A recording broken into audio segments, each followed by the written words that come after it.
Kisah Nabi Nuh alaihi salam. Setelah Nabi Idris alaihi salam wafat, sedikit demi sedikit iman masyarakat mulai menipis. Iblis dan pasukannya semakin gemar menggoda mereka. Kemudian mereka mulai senang membuat patung. Mereka membuat patung untuk menghormati para pahlawan, leluhur, tokoh-tokoh yang sudah mati. Patung-patung itu diberi nama sesuai nama para tokoh itu. Dari sekedar penghormatan, lama-kelamaan mereka mulai menyembah patung-patung itu. Mereka percaya bahwa patung-patung itu mempunyai kehebatan dan kekuatan yang bisa melindungi dan menentukan nasib mereka. Di antara patung-patung yang disembah itu, ada 5 yang paling mereka agungkan, yaitu Wa'ad, Suwa, Yahud, Yauk, dan Nasr. Inilah asal mulanya manusia menyembah patung dan berhala. Tentu saja, ini semua hasil pekerjaan iblis dan pasukannya yang berusaha sekuat tenaga menyesatkan manusia agar tidak menyembah Allah dan masuk neraka bersama mereka. Allah tidak membiarkan manusia tersesat semuanya tanpa petunjuk. Maka Allah memilih Nuh alaihi salam untuk mengingatkan kaumnya agar mereka meninggalkan penyembahan dan berhala dan kembali menyembah Allah Subhanahu wa Ta'ala. Siapakah Nuh alaihi salam?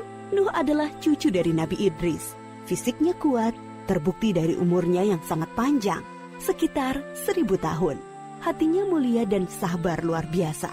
Pikirannya juga sangat cerdas, rendah hati, soleh, dan taat kepada Allah. Nabi Nuh adalah Rasul Allah Subhanahu wa Ta'ala yang pertama. Sebelumnya, Allah hanya mengangkat nabi-nabi saja. Mulailah Nabi Nuh berdakwah kepada kaumnya. Nabi Nuh mengajak mereka untuk memohon ampun atas dosa-dosa mereka dan kembali menyembah Allah agar tidak terkena azab dari Allah. Sangat tekun Nabi Nuh mengajak kaumnya dengan berbagai cara, dengan terang-terangan di hadapan banyak orang, dengan diam-diam mendatangi seorang demi seorang. Berulang-ulang, siang dan malam, selama kurang lebih 950 tahun lamanya. Tetapi sedikit sekali yang mengikuti seruan Nabi Nuh. Kebanyakan dari pengikutnya ini adalah orang miskin dan pekerja kasar. Jumlahnya sekitar 80 orang. Yakni sebagian besar kaumnya tidak mau mengikuti ajaran Nabi Nuh. Mereka bersikap angkuh dan sombong dengan menutup rapat-rapat telinga mereka jika Nabi Nuh mulai berbicara untuk mendakwahi mereka. Bahkan mereka menantang Nabi Nuh agar mendatangkan azab yang diancamkan oleh Allah Subhanahu wa Ta'ala. Nuh, sudahlah, berhenti bicara. Percuma, kami tidak akan percaya. Sekarang begini saja, datangkan azab itu pada kami jika kau memang benar. Kami yakin tidak akan ada azab yang menimpa kami karena kelakuan kami. Kau hanya berdusta.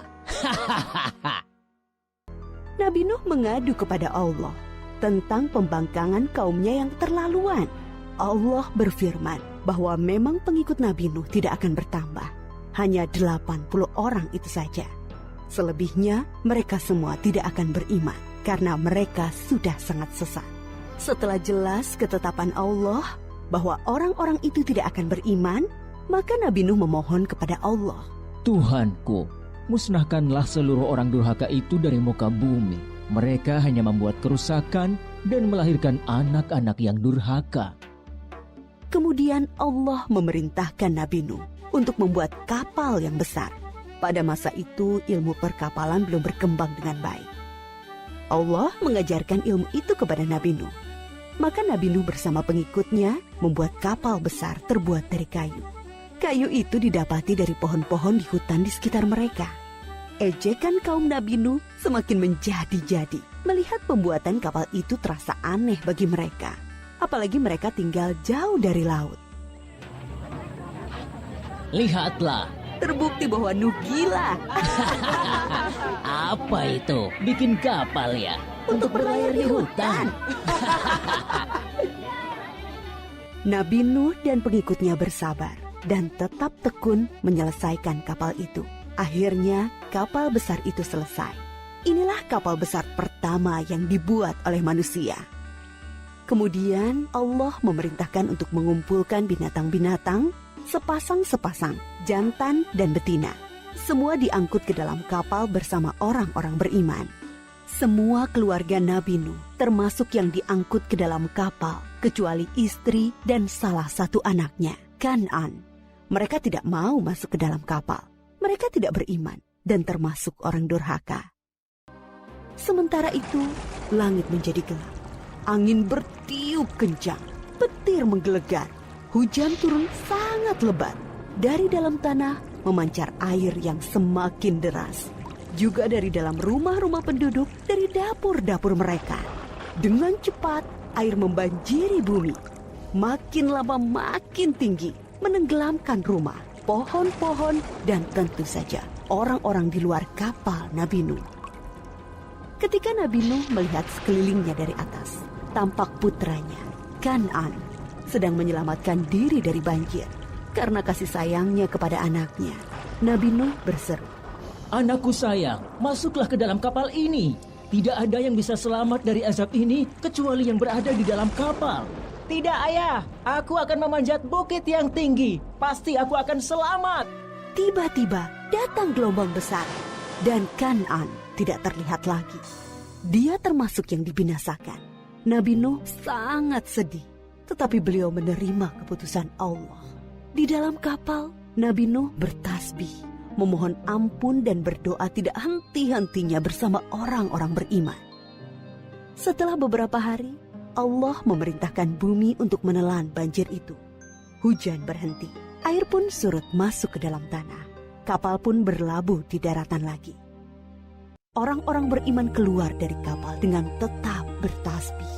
Syukur yang tiada terkira. Mereka memulai hidup baru tanpa gangguan orang-orang kafir yang sudah tenggelam, dibinasakan Allah karena kesesatan mereka. Kisah Nabi Nuh memberikan kita pelajaran bahwa durhaka kepada Allah dan tidak patuh kepada Rasul utusannya membuat manusia ditimpa azab di dunia ini maupun di akhirat.